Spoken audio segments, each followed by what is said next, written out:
Relation दोनों के बीच का निकालना है। किसके बीच का? Height and horizontal range during the projectile motion. Object projectile motion perform करते समय में हाइट और रेंज के बीच में कौन सा रिलेशन होगा, that we have to calculate. ठीक, मतलब हाइट, मैक्सिमम हाइट या हो सकता है हाइट कितनी ऑब्जेक्ट रीच कर रहा है ड्यूरिंग द प्रोजेक्टाइल मोशन, और वो रेंज कितना कैलकुलेट कर रहा है या रेंज कितना ऑब्टेन कर रहा है ड्यूरिंग द प्रोजेक्टाइल मोशन, इनके बीच में क्या रिलेशन होगा वो हम लोग को कैलकुलेट करना है। क्लियर? चलिए, तो हमारे पास में दो इक्वेशंस है, हाइट की भी और रेंज की भी इक्वेशंस है, ठीक है ना। तो what is the height of equation? Height equation of projectile motion, u square sin square theta divided by twice g।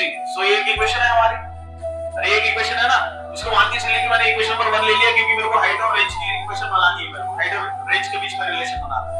ठीक, हां, और सिमिलरली हमारे पास में रेंज का भी इक्वेशन है, तो r इज इक्वल टू क्या है? u स्क्वायर sin 2 थीटा, अब ऐसे ही है, divided by g। Now consider this is equation number 2। अरे ठीक है ना, क्लियर? अब देख मैं ये दोनों इक्वेशन को डिवाइड कर लेता हूं, ठीक है। अब दोनों इक्वेशन को डिवाइड कर लो, डिवाइड इक्वेशन 1/2 कर देते हैं हम लोग, सो डिवाइड इक्वेशन 1/2, ठीक है। 1/2 इक्वेशन कर दिया हम लोग ने, तो h डिवाइडेड बाय r हो जाएगा, ये होगा ऐसे, ठीक है। तो h divided by r is equal to देखिए इधर u square sin square theta divided by twice g, and this is total divided by u square sin 2 theta divided by g।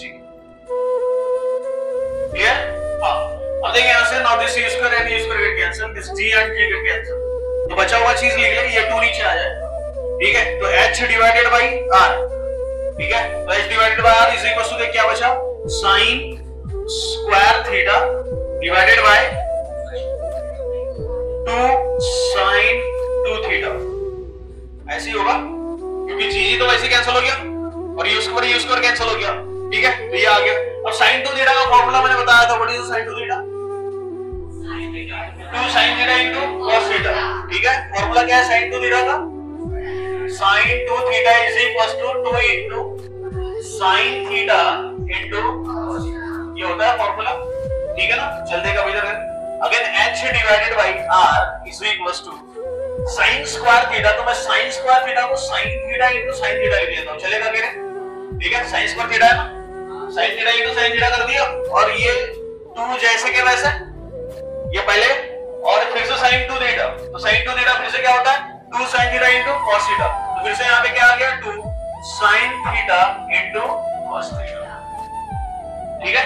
अब देखिए यहां से this is 2 into 2 4 and this एक sin theta cancel हो गया, ठीक है। तो h अपॉन r क्या आ गया, so h upon r is equal to देख sin theta divided by 4 cos theta, हो गया ऐसे, और sin अपॉन cos क्या बनता है tan, तो देखिए यहां से क्या आ गया, so h divided by r is equal to this is tan theta divided by 4। Clear?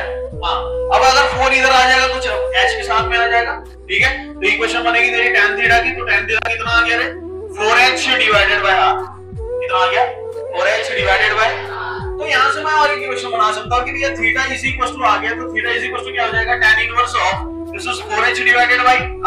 मतलब अगर मेरे पास में हाइट है और रेंज है, ठीक है, अगर मेरे पास में हाइट है और रेंज है, तो क्या मैं थीटा कैलकुलेट कर सकता हूं, कितने हाइट तक पहुंच चुका है और कितने हाइट रेंज तक कितना रेंज तक चला गया है। अगर ये दोनों वैल्यू अगर मेरे पास में अवेलेबल हो जाती है, तो मैं क्या थीटा कैलकुलेट कर सकता हूं, ठीक है। So this is the formula to calculating the theta, and what is theta? Angle of projection. What is theta? Angle of projection. तो h और r, h is a height और r क्या है? रेंज। अगर ये दोनों वैल्यू अगर मेरे पास में, तो we can calculate the theta, ठीक है।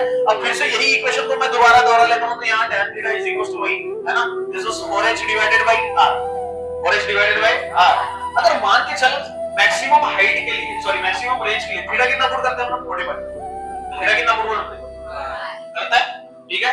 तो थीटा का अगर वैल्यू मैंने 45 पुट कर दिया, तो tan 45 हो जाएगा ये, अरे ऐसे ही होगा ना। सो tan 45 इज इक्वल टू क्या हो जाएगा जरा 4h डिवाइडेड बाय क्या r max, अब थीटा का वैल्यू 45 तो r max आएगा ना, ठीक है। तो क्या ये r max हो जाएगा, अरे होगा क्या, ठीक है। So what is value of tan 45, what is value of tan 45 1, ठीक है। तो देखिए इक्वेशन क्या बनी, so this is 1 is equal to 4h divided by R max, 4h divided by, और यहां से आ गया so R max is equal to 4h, R max is equal to, so maximum range obtained by the object is equal to the 4 times of the height reached by the object, समझा? And this is the relation between range and height, ये relation किसके बीच में हुआ? Range and height. इसको ऐसा भी बोल सकते हैं हम लोग, this is the relation between maximum range and height, ठीक है? सो ये r क्या है? रेंज है ना, और h क्या है? हाइट। तो दिस फ्रॉम दिस इक्वेशन हम लोग ये इक्वेशन से क्या बता सकते हैं कि भैया r max कितना होता है? जितना हाइट होगी, लेकिन हाइट का भी कितना? 4 टाइम्स, हाइट का कितना? 4 times. It means that the maximum range obtained by the object during the projectile motion is equals to the 4 times of the height reached by the object, clear? ये equation हमारे को क्या बता रही है? ये इक्वेशन क्या बता रही है कि भैया जो रेंज होगी, मैक्सिमम रेंज कितनी होगी? जितनी हाइट है उसका 4 टाइम्स, हाइट है जिसका कितना हो जाएगा? 4 times. Maximum range obtained by the projectile motion, the maximum range obtained by the object during the projectile motion is equals to the 4 times of the height reached by the object, समझा? मतलब जितनी height होगी तो maximum range कितना होगा? अगर मानते चलिए ये हाइट है h, ठीक है, तो रेंज कितनी हो जाएगी? r max कितना होगा? r max is equal to 4h होगा, r max कितना होगा? 4h, clear? So this is the relation between range and height of the projectile motion, समझा?